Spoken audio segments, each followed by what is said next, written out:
hanya sebagai sumber kerangka karbon, nah ini kita paragraf kedua ya.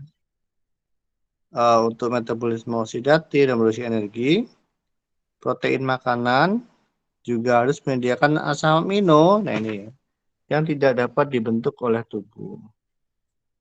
Dan jumlahnya harus cukup. Nah, sekarang kita lihat halaman berikutnya, si Iza. Bukan yang ini, next lagi. Next, ya. Oke, ini ya. Ya, pencernaan dan penyerapan protein makanan. Oke ya, protein tadi masuk ke dalam tubuh. Jadi misalnya kalian beli telur gitu ya, telur 1 butir, kalian makan, nah protein tadi kan masuk ya, kan telur kan protein. Dia masuk ke lambung. Nah, di lambung ada apa? Nah itu. Di lambung itu ada pepsin. Coba si Iza sambil membuat lingkaran apa? Dilingkari ya. Kayak si Akmal minggu lalu tuh. Coba cari kata pepsin di situ.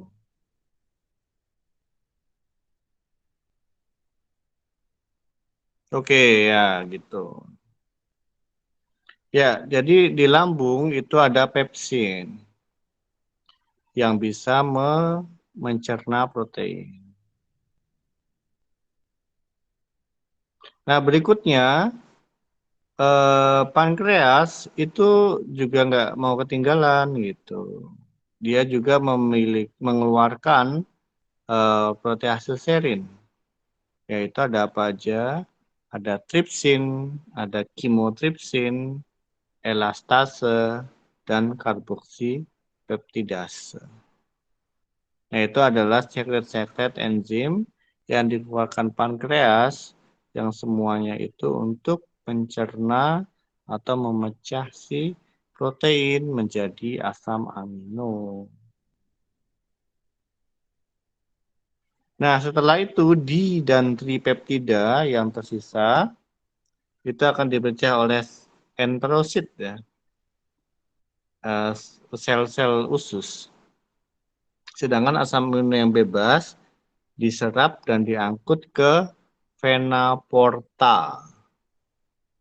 Oke ya, porta kan liver ya, liver vena, dan akhirnya dibawa ke hati gitu. Nah, di hatilah diproses untuk diubah menjadi energi, biosintesis, atau didistribusikan ke jaringan lain untuk memenuhi kebutuhan yang sama. Oke adik-adik, itu adalah penjelasan dari pencernaan dan penyerapan protein makanan. Ada pertanyaan? Silahkan.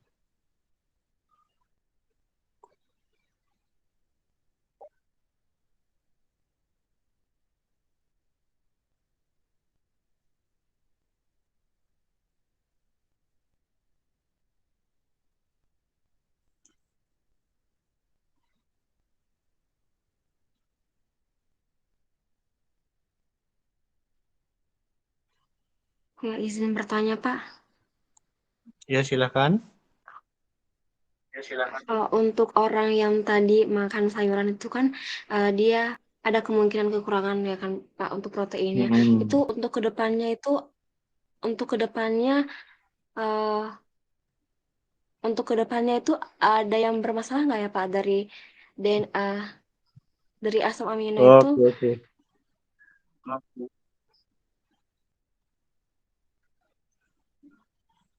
Oke, oke, ya, bagus ya.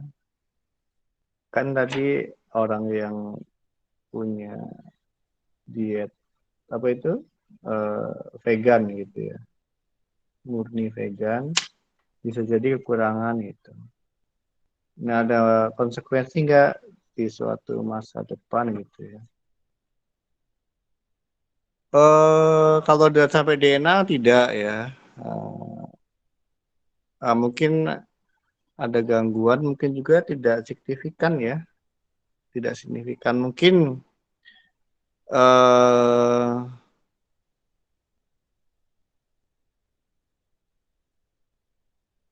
mungkin ya, nanti kalian cari deh, kalau ada nggak perbedaan antara orang yang diet vegan dengan yang normal gitu ya. Saya juga tidak bisa beri contoh, tapi pasti ada perbedaan gitu.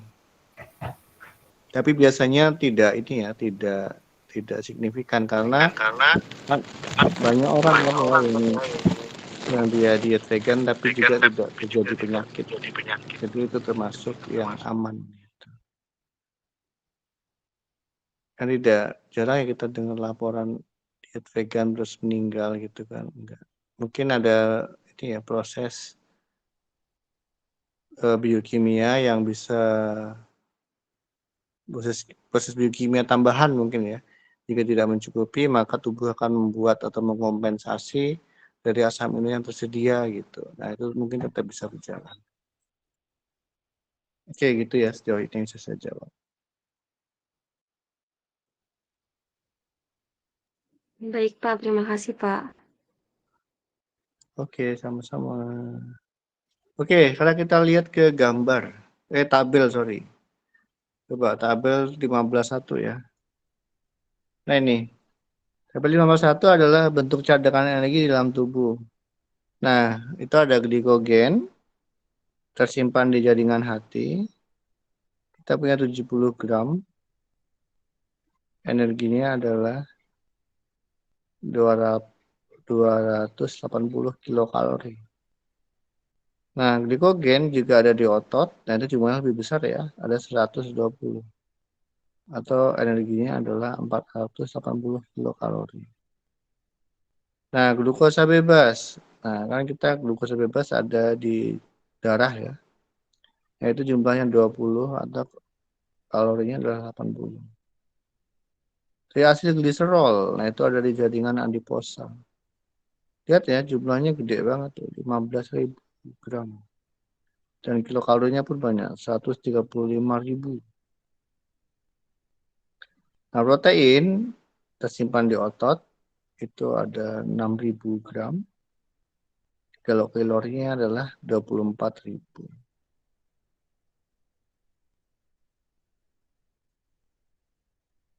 Oke ya, jadi kalau yang punya cadangan lemak atau triacylglycerolnya banyak,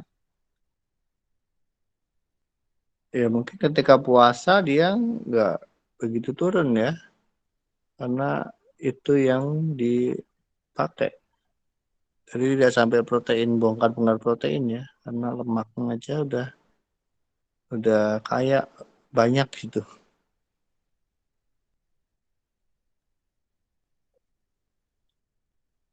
Oke, nah sekarang ke gambar bawahnya sih Iza. Nah ini ya biokimia itu penuh dengan diagram-diagram seperti itu ya. Dan itu seru loh. Karena dengan diagram seperti ini kita bisa tahu interkonversi dari molekul satu ke molekul lain. Dan akhirnya kita bisa paham ya, mengapa kok kita bisa bergerak. Oh ya, karena ada energi. Nah ini ya. Oke, kita lihat yang bentuknya seperti cacing itu ya. Yang kiri itu adalah protein tubuh. Protein yang dicerna yang atasnya. Oke ya.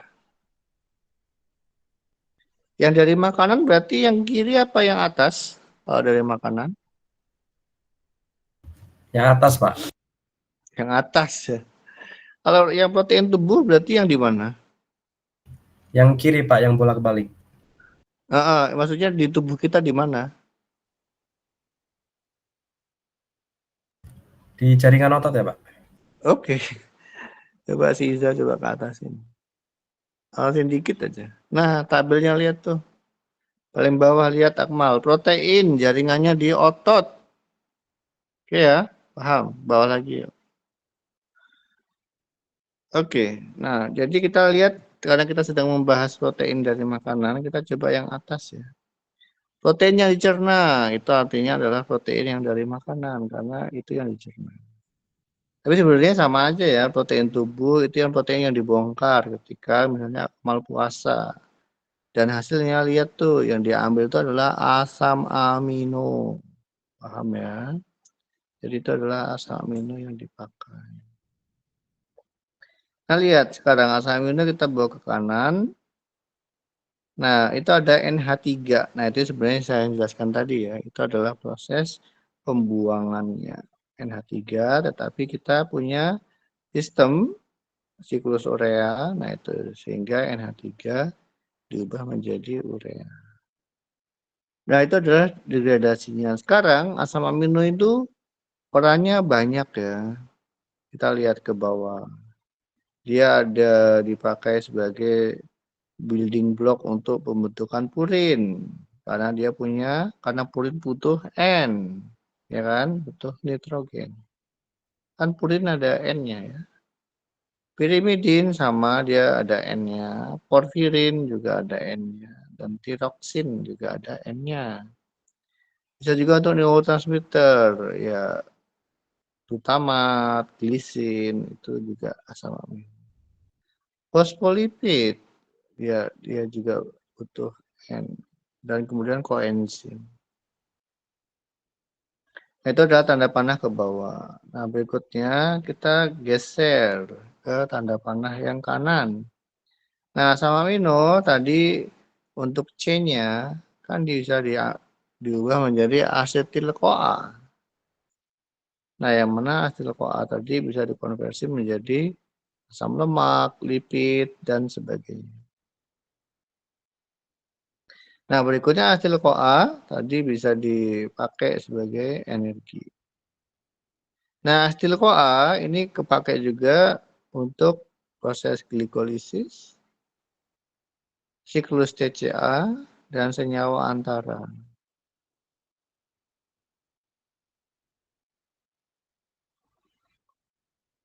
Nah, dari proses glikolisis, kemudian siklus TCA, senyawa antara,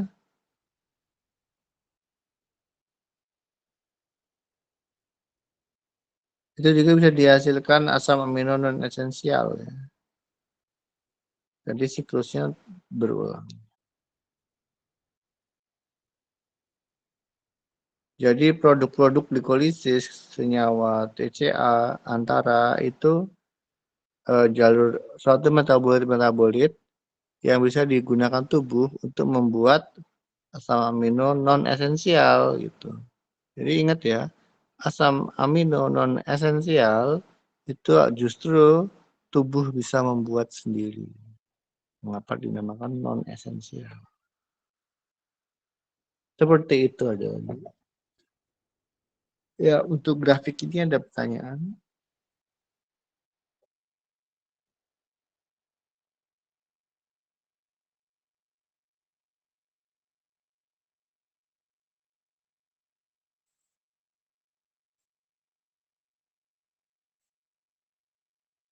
Oke, nggak ada. Coba silakan ke degradasi asam amino. Iza. Next page kayaknya. Oke ya. Degradasi asam amino. Untuk yang kotak-kotak itu kalian bisa baca sendiri.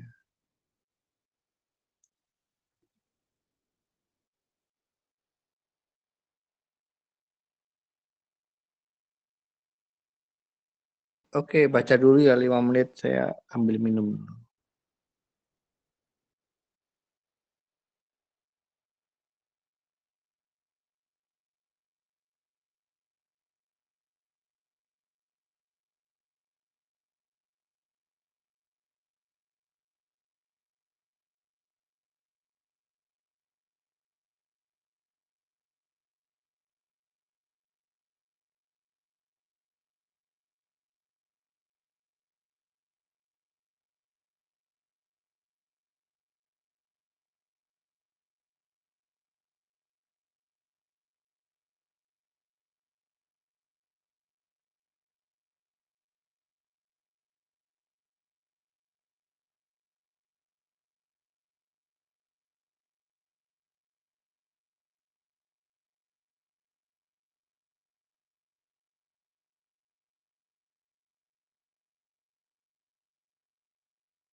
Oke, tadi kita lanjutkan.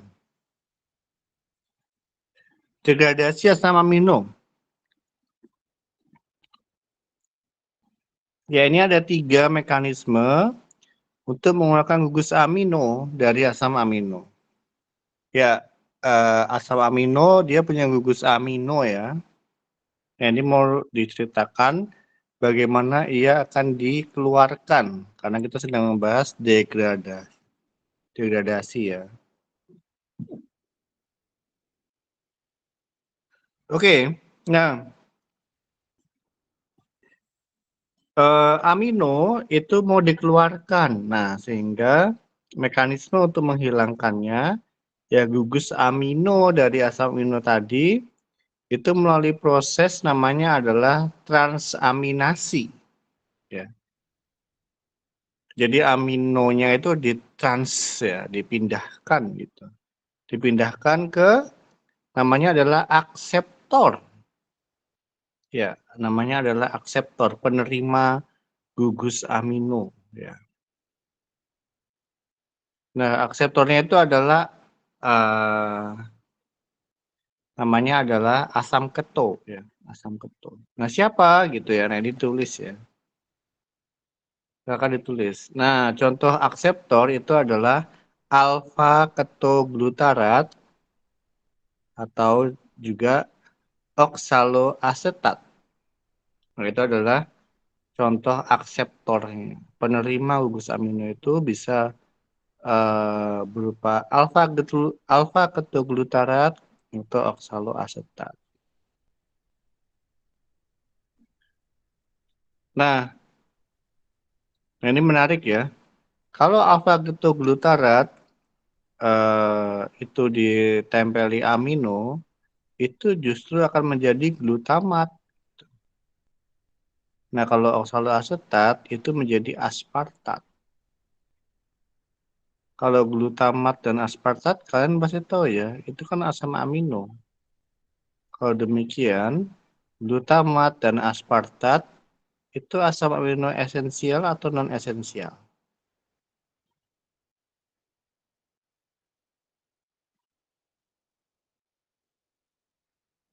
Pak adik? Non esensial, Pak. Non-esensial, bagus ya. Karena itu kan tubuh kita membuatnya kan otomatis. Nah, itu disebut sebagai non-esensial. Nah, aminotransferase, nah tadi ya, kan reaksinya transaminasi.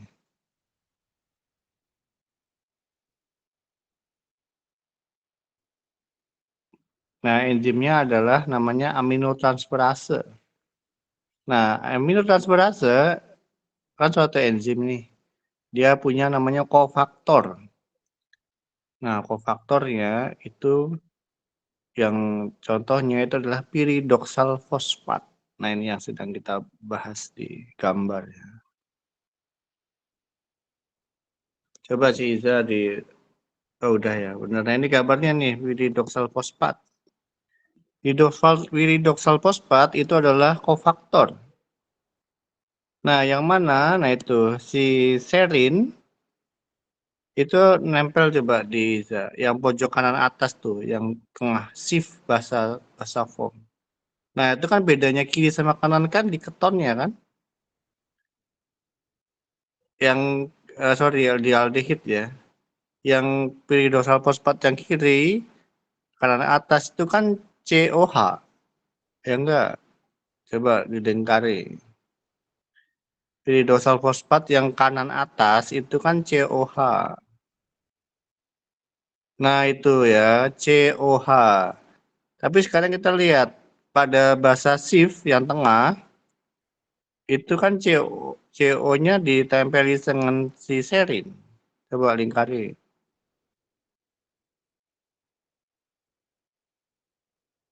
Nah, itu ya, nah itu pojok kanan atasnya ditempeli serin gitu.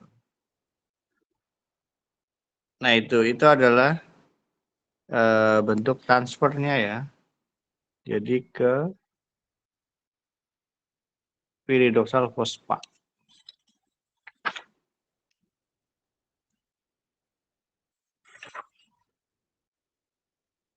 Nah, kalian tahu ya, piridoxal fosfat itu adalah turunan dari vitamin B6 atau piridoksin.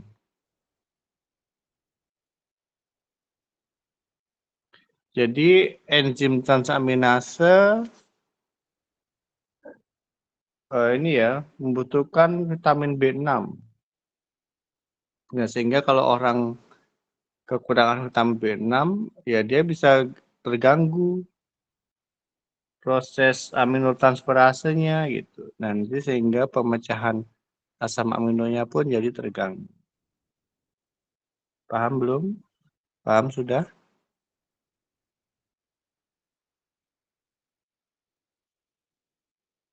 Mana? Hafal jelas? Jelas, Pak. Oke. Nah, sekarang kita lihat gambar yang deaminasi asam amino. Gambar sebelahnya. Oke, kembali lagi ke nomor 2 ya. Tadi baru transaminasi. Coba Liza ke atas. Nah, itu transaminasi ya yang sudah kita bahas.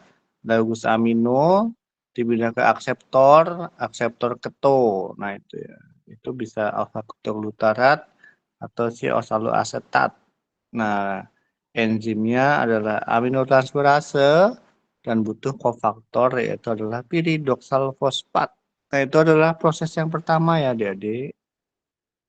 Nah, sekarang proses kedua yaitu adalah deaminasi oksidatif. Nah, yang ketiga adalah pengeluaran molekul air oleh dehidratase. Nah, sekarang kita lihat gambar 33. Deaminasi oksidatif.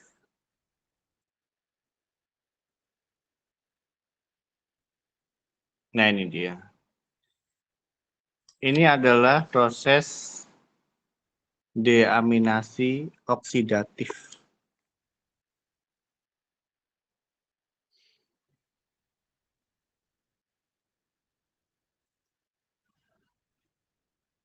Ya, tadi ingat ya, asam amino, aminonya akan dibuang. Ya, dibuang melalui proses namanya transaminasi. Oke ya.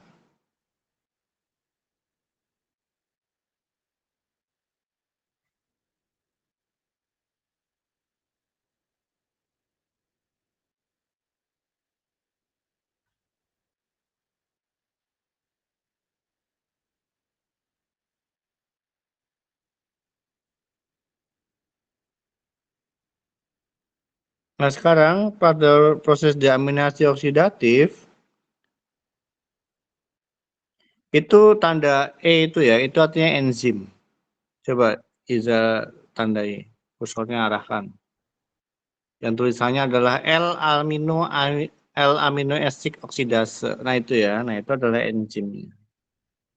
Nah, enzim tadi itu lihat, dia butuh kofaktor, namanya kofaktor FMN. Nah, jadi FMN itu adalah kofaktor ya, seperti tadi piridosal fosfat. Nah, FMN itu kepanjangan dari flavin mononukleotida. Nah, jadi si asam amino L-oksidase dia punya kofaktor FMN, kemudian tambah air, nah itu ya. Nah, itu hasilnya dengan reaksi dengan enzim ini itu adalah asam alfa keto. Nah, lihat kofaktornya menjadi FMNH2 dan lihat itu dihasilkan amonia. Nah, itu tadi ya, bentuk bentuk penghilangan ini kan adalah bentuk amonia NH3.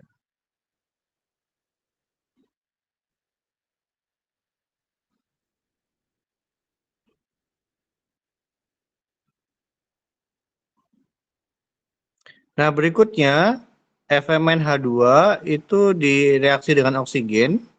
Nah, itu akan dihasilkan H2O2. Nah, dan FMN. Jadi FMN-nya balik lagi ya. Nah, H2O2 juga beracun ya, sehingga perlu diuraikan. Nah, itu penguraiannya menggunakan katalase, ya, yang mana itu akan menjadi molekul yang tidak toksik yaitu H2O plus O2.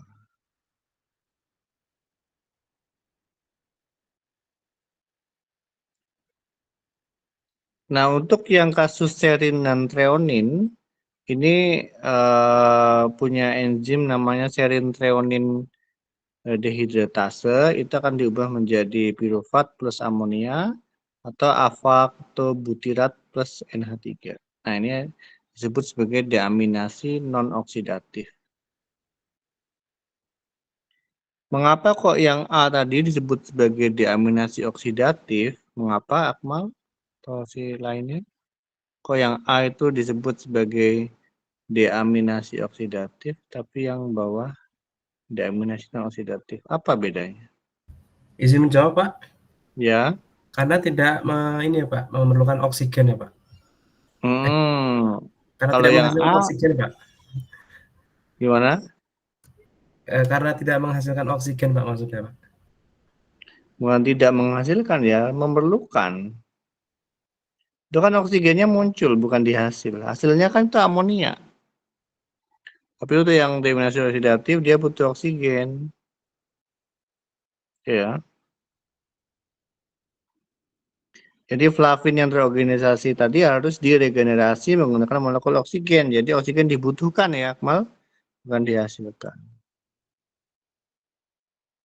Jadi kalau saya tanya, deaminasi non-oksidatif terjadi pada asam amino. A. Serin. B.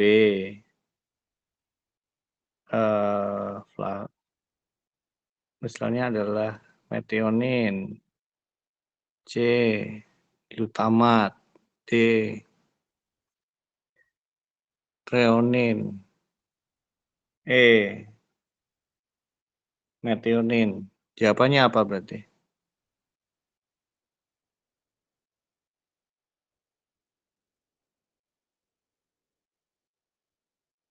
Apa?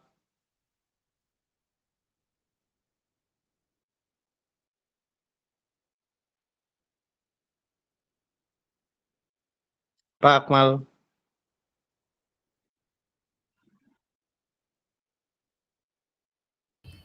Pak, mohon maaf, Pak, ini bisa diulangi, Pak, karena di layar saya ini burung sekali, Pak, ininya, share screen. Ya makanya kamu buka bukunya juga. Kan Sudah, di PDF-nya udah dibagi. sudah, Hah? Pak, lagi nyari halamannya, Pak. Lah kamu dari tadi ngapain?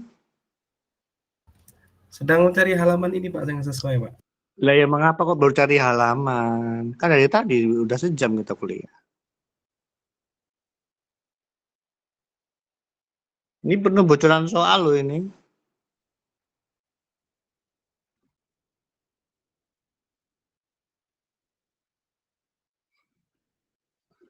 Apa jawabannya adik-adik pilihan tadi?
Ya, oke ya. Ya itu gampang banget loh.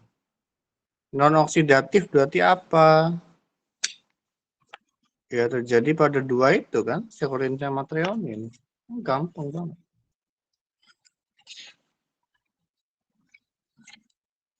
Ya, oke. Sekarang lanjut ke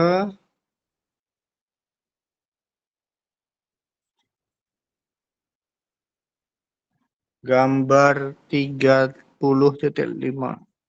Di situ berarti gambar, coba halaman berikutnya Isa. Nah ini oke. Siklus urea.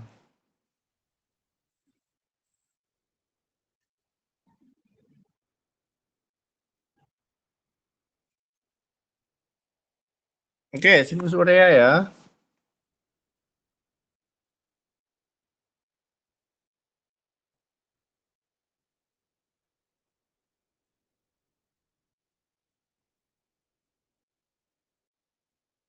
Nah ini sumber atom nitrogen dalam siklus urea. Ini judul gambarnya adalah sumber atom nitrogen dalam siklus urea. Nah, nitrogen itu kan sebagai besar amino punya, yaitu eh,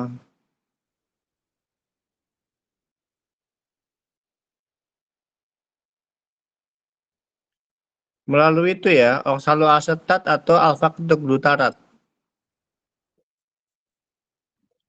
Itu masuknya ke siklus urea itu melalui dua itu, pintu masuknya di sana. Ya, jadi oksaloasetat atau yang bawahnya itu adalah alfa-ketoglutarat. Nah, untuk yang oksaloasetat yang atas ya, itu akan membentuk namanya aspartat ya.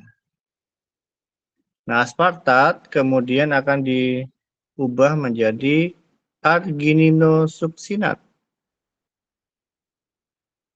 Nah, argininosuksinat kemudian akan berubah menjadi arginin plus fumarat. Oke ya. Nah, dari arginin itulah bisa dihasilkan urea plus ornitin. Nah, ornitin plus karbomoil fosfat, nah itu yang kiri ya, itu akan menjadi citrulline. Nah, citrulline plus aspartat menjadi arginosuksinat. Nah, ini adalah siklus urea. Nah, fumarat tadi itu akan masuk ke siklus TCA. Nah, itu akan menjadi oksaloasetat.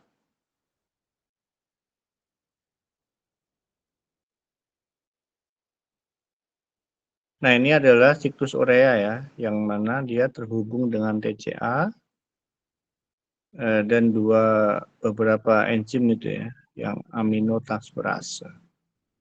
Nah, sedang kita bahas siklus urea seperti tadi. Kalau dari aspartat, kalau dari oksaloasetat, pintu masuknya, maka akan menjadi aspartat dan masuk ke siklus. Tapi kalau dari alfa-glutarat, dia pintu masuknya nanti lewat glutamat. Nah, glutamat menjadi NH3, kemudian menjadi karbomoil fosfat, dan citrulin, dan seterusnya. Oke, itu adalah siklus urea.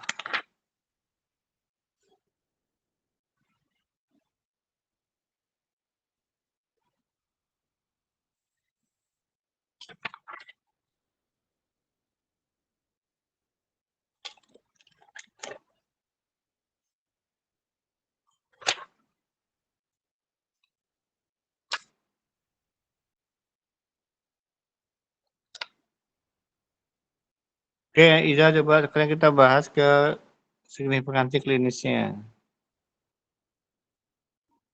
Halaman berikutnya. Yang ensefalopati amonia.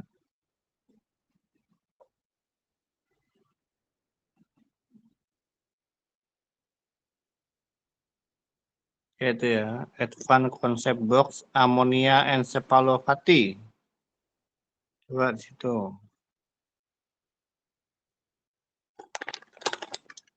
Yang bawahnya dong.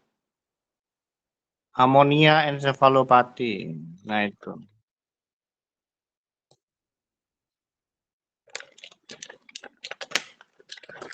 Nah, apa sih encephalopathy amonia? Itu artinya terjadi penumpukan amonia ya. Jadi amonianya menumpuk dalam darah dan cairan biologis, kemudian sampai juga ke sawar darah otak gitu. Nah, amonia meningkat itu dapat menyebabkan peningkatan sintesis glutamat ya dari alfa ketoglutarat. Sehingga sintesis glutaminnya pun meningkat.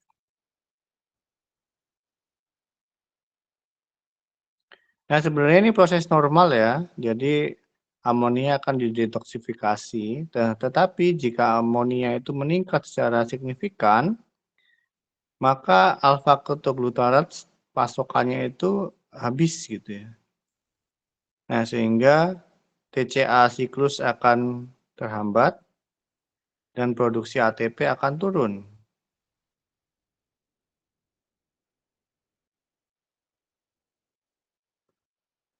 Nah, itulah yang menyebabkan gejala encephalopathy ya. Yaitu artinya karena kadar amonianya yang tinggi dan molekul penetralnya yaitu adalah alfa glutaratnya suplainya ini ya habis gitu, tidak mencukupi.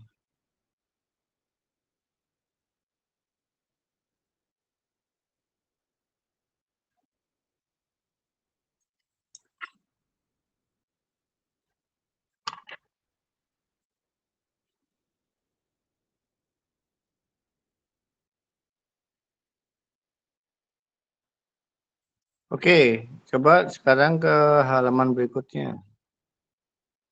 Yang fenilketourea. Next. Dijawab. Terus.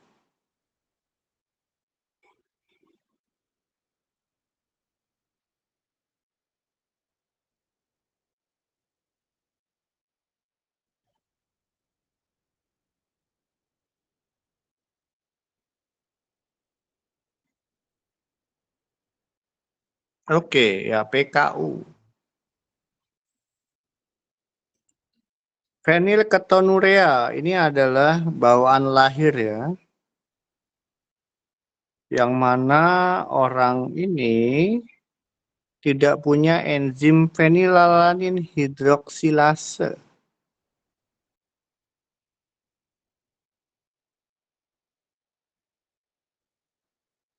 Nah, ini adalah enzim yang terlibat pada degradasi normal rangka karbon asam amino dan sintesis tirosin. Nah, apabila tidak diobati, defek metabolik ini menyebabkan ekskresi fenilpirufat dan fenilasetat yang berlebihan dalam urin. Dan juga ada retardasi mental yang parah. Selain itu, individu dengan PKU cenderung memiliki pigmentasi kulit yang sangat pucat, gaya berjalan, sikap dan posisi duduk yang tidak biasa, dan frekuensi epilepsi yang tinggi. Sambil tunjukin, Ciza.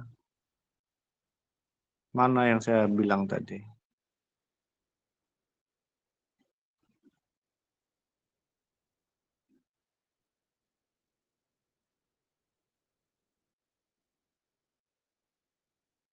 Ya itu ya yang perlu kalian tahu terkait fenilketonurea. Oke, adik-adik ada pertanyaan?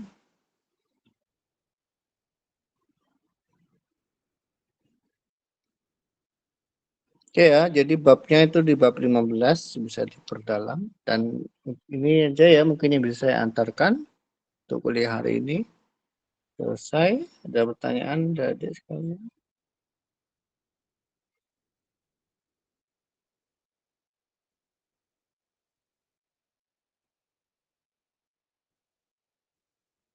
Ya, jika tidak ada mungkin bisa kita cukupkan ya. Terima kasih atas perhatiannya. Saya akhiri. Wassalamualaikum warahmatullahi wabarakatuh. Waalaikumsalam warahmatullahi wabarakatuh. Terima kasih, Pak. Warahmatullahi wabarakatuh, Pak. Terima kasih, Pak.